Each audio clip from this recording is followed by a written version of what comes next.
Olá pessoal, tudo bem? Espero que esteja tudo bem com vocês, com a graça do nosso poder superior. Hoje estamos aqui para a gente falar um pouco sobre o primeiro passo. Estou eu e o meu irmão de caminhada e colega de trabalho e amigo, Leonardo. Boa tarde, meu nome é Leonardo. Estamos aí, Ismael. Estamos aí. Bora lá então. Vamos falar um pouco sobre o primeiro passo, tá? Nós vamos fazer um bate-papo assim sobre o que cada um acha que é. Se nós não temos roteiro e, e vamos no gatilho, na inspiração. Eu começo para atiçar a conversa, dizer que quando o acolhido vem para a comunidade, aliás, aqui é a comunidade terapêutica, Fazenda de Seu Jesus, onde nós dois trabalhamos, tá? E onde nós dois fizemos o nosso tratamento. Eu vejo assim que o primeiro passo ele não é dado quando o acolhido vem para a comunidade, quando o dependente químico vai se tratar. Eu vejo que nesse momento ele está sem alternativa nenhuma e o que resta é isso. Então, para mim, ele ainda não deu o primeiro passo. O que tu acha disso aí, Léo, que eu falei? Não, eu acho que isso faz bastante sentido, sabe? O meu primeiro passo, o entendimento dele, a prática dele, veio lá pelo terceiro, quarto, quinto mês que eu tava aqui, que eu fui entender, que a ficha ela foi cair, Ismael.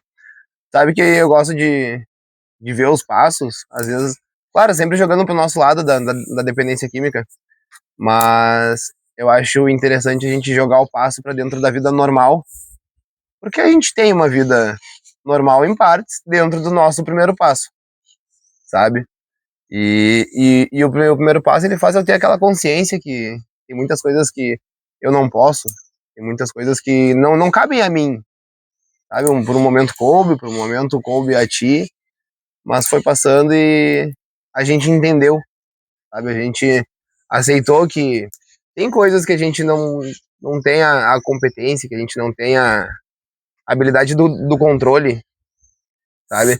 Que a compulsão ela aflora muitas vezes em algumas coisas e quando tu tem o entendimento do primeiro passo, tu não dá o primeiro passo realmente naquilo que te leva a uma compulsão, naquilo que te leva a um desvio de caráter, naquilo que te leva a uma mentira, naquilo que te leva em algumas coisas dentro do quadro da dependência química, sabe?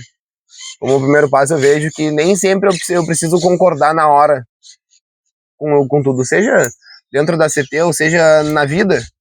Porque muitas vezes a gente tem uns chefes, mano, na rua, numa vida normal, e esse chefe, ele nos fala uma coisa, ele nos dá uma ordem que a gente não concorda, mas a gente aceita aquilo ali, porque a gente depende disso. E quando tu consegue comparar isso, de tu aceitar uma ordem mesmo não concordando, porque o que eu tô dizendo isso? Porque daí entra no fator que o senhor falou, sabe? Quando a gente veio pra cá, a gente não concordava em ter que vir, mas a gente aceitou pela condição que a gente estava, pelas coisas que a gente vinha fazendo, pela vida que a gente vinha tendo, e ao decorrer do tempo a gente veio a concordar, sabe? Hoje eu tenho na minha cabeça que hoje eu sou impotente, que hoje eu não posso ir em alguns lugares, que hoje eu não devo encontrar algumas pessoas, e isso é um fator de impotência minha, sabe? Que quem se dispõe, né, a admitir a derrota como completa. Mas um pouquinho assim falando brevemente sobre o primeiro passo, sabe? Eu vejo é isso. Claro, ele vai muito mais a fundo, a gente pode ficar horas falando sobre o primeiro passo, mas vem daí. Primeiro passo, assim, eu sei que eu espero que público diverso assista, tenha a oportunidade de assistir esse conteúdo desse canal e esse nosso vídeo. O primeiro passo é admitirmos que éramos impotentes perante o álcool, que tínhamos perdido o domínio sobre nossas vidas. Esse é o primeiro passo de Alcoólicos Anônimos, que é o mestre guia, assim, o livro guia, o nosso norte para nortear nossos pensamentos e atitudes. E dentro de um contexto específico, a gente não se sente sozinho, tanto é que ele é no plural, né? Admitimos que éramos, né? Então, esse éramos no pretérito aí, no passado, também não é uma coisa que já passou, sabe? É uma coisa que quando nós demos esse passo, a gente admitiu. Então, como o Léo falou, né, Léo, de ter dado alguns meses depois o verdadeiro primeiro passo, é quando realmente eu já tenho a opção, porque desde o momento em que eu entro dentro da comunidade, eu tenho total liberdade de partir. Assim como eu cheguei, eu posso ir no momento que eu decidi, eu posso interromper meu tratamento. E então chega um momento em que a gente realmente começa a aceitar a verdadeira derrota. E começa até a se entusiasmar com recuperação, né? Que começa a ter novos pensamentos, novas ideias, novas noções de coisas assim, novos conceitos, né? Que às vezes até desmontam certos pensamentos antigos, né? Tipo assim, eu sempre usei com o meu dinheiro, não devo nada para ninguém, eu nunca roubei, e isso é falso, porque de certa forma, sim, eu causei um prejuízo em alguém, sim, com o meu uso. Sim, eu machuquei pessoas, eu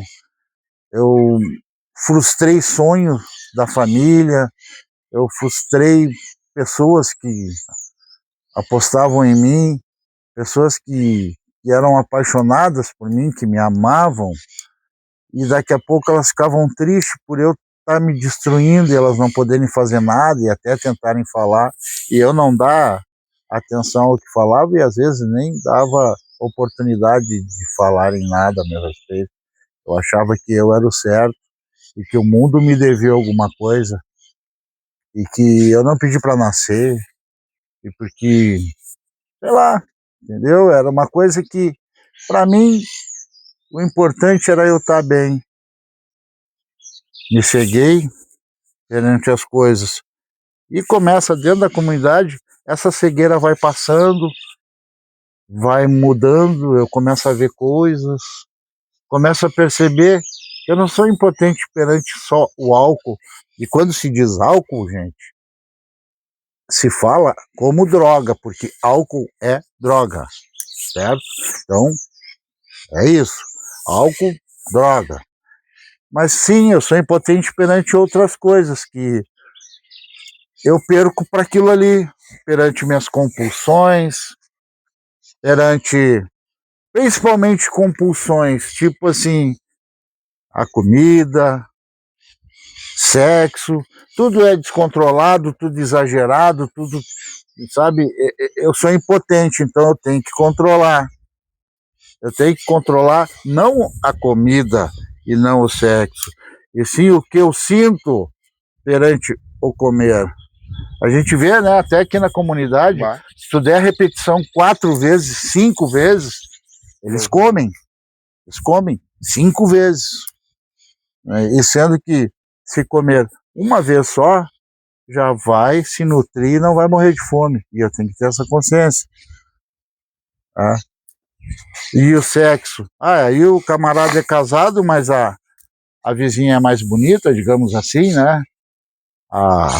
Eu vou lá e traio a minha companhia. Então isso aí é uma compulsão.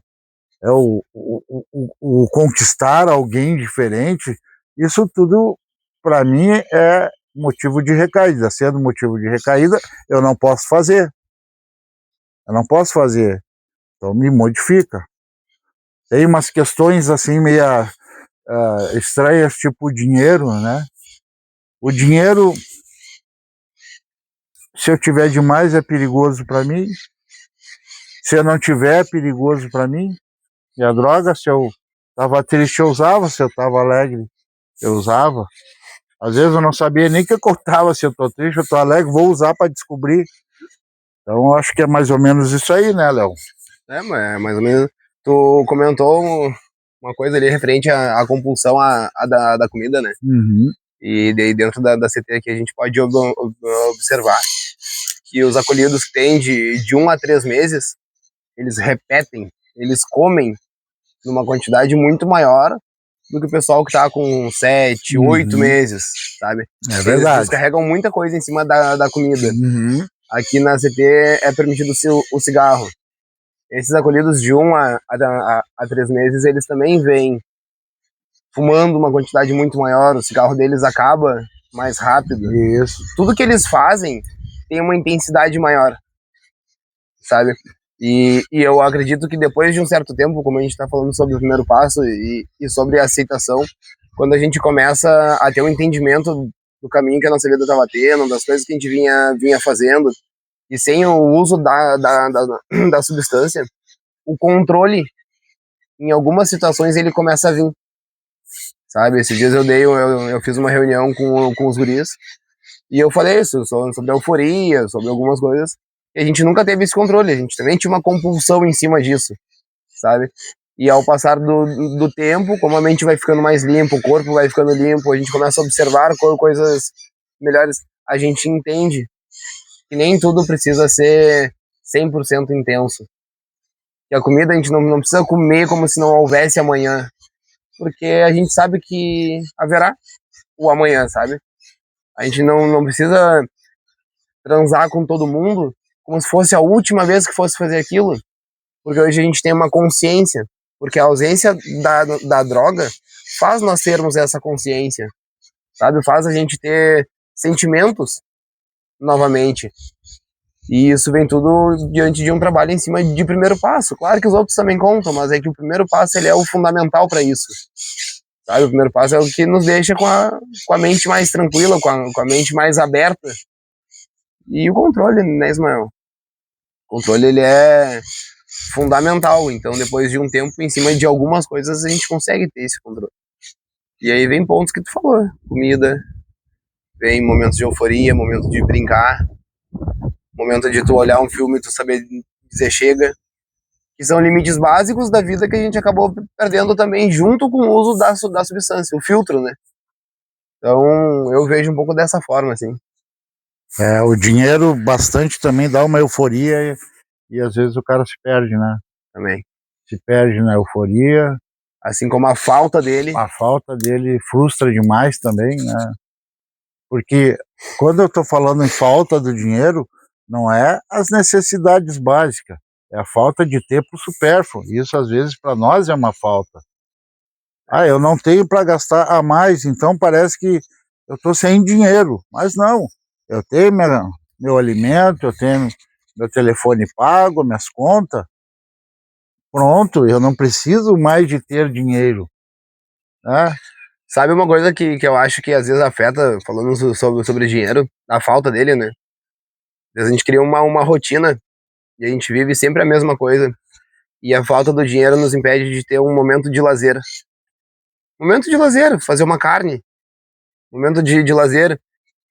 Tem pessoas que não vão a um parque, mesmo que vá de ônibus, que em Porto Alegre é R$ 5 o valor da passagem, sabe? Tem pessoas que elas sentem isso e elas não conseguem trabalhar com esse sentimento e acabam desopilando naquilo que alivia elas, mesmo sem ter dinheiro, sabe? Então eu acho que tudo é uma dosagem certa. Tu tem que ter o teu momento de lazer também, de alguma forma. Porque isso dentro da recuperação é uma coisa importante. Se tu compactua com o mesmo pensamento. Inclusive só para contribuir assim com o teu pensamento, por exemplo, eu gostaria de ir num domingo com a esposa, filho, ali para o Parque da Redenção. Ele está à distância de um ônibus para mim. Digamos que eu não tenha recurso de carro para ir, eu não vou deixar de ir, porque eu tenho o recurso de pagar uma passagem. Eu vou gastar R$ 20 de passagem. E digamos que eu gaste mais uns R$ 30 para fazer um lanche, para comer alguma coisa, nem que eu faça em casa. Alguma coisa para comer lá, né? digamos assim que eu vou gastar R$60 para um passeio num domingo. Se eu me organizar e organizar minha finança de maneiras que eu consiga separar esses R$60 para ir para o Parque da Redenção, assim como eu posso ir para o Parque da Redenção pelo mesmo valor no outro mês, eu posso ir lá para Ipanema com a família, né? Botar uma toalhinha na areia, sentar, eu posso ir lá para o Lami, na beira do Lami, né? Então, esse aí é o sinal do despertar nosso aí. Essa sirene é o horário de despertar da tarde, do sonoterapia. Após o almoço eles dormem um soninho. Então é isso aí, mas daqui a pouco vai começar a muvuca aí, então nós vamos encerrando por aqui. Espero que vocês tenham gostado aí desse bate-papo nosso aí. Como o Léo disse, tem muito e muito e muito mais para se falar só de primeiro passo, sabe? Mas é isso aí, eu acho que dá para dar uma luz assim mais ou menos nessa ideia. Mas é para vocês também ver se tem alguma contribuição para fazer. Aproveita aí, vai nos comentários, bota lá para nós aí o que tá achando, dá aquele likezinho bacana, compartilha com quem você acha que precisa ou alguém que possa estar interessado. Valeu, pessoal. Muito obrigado. Até a próxima.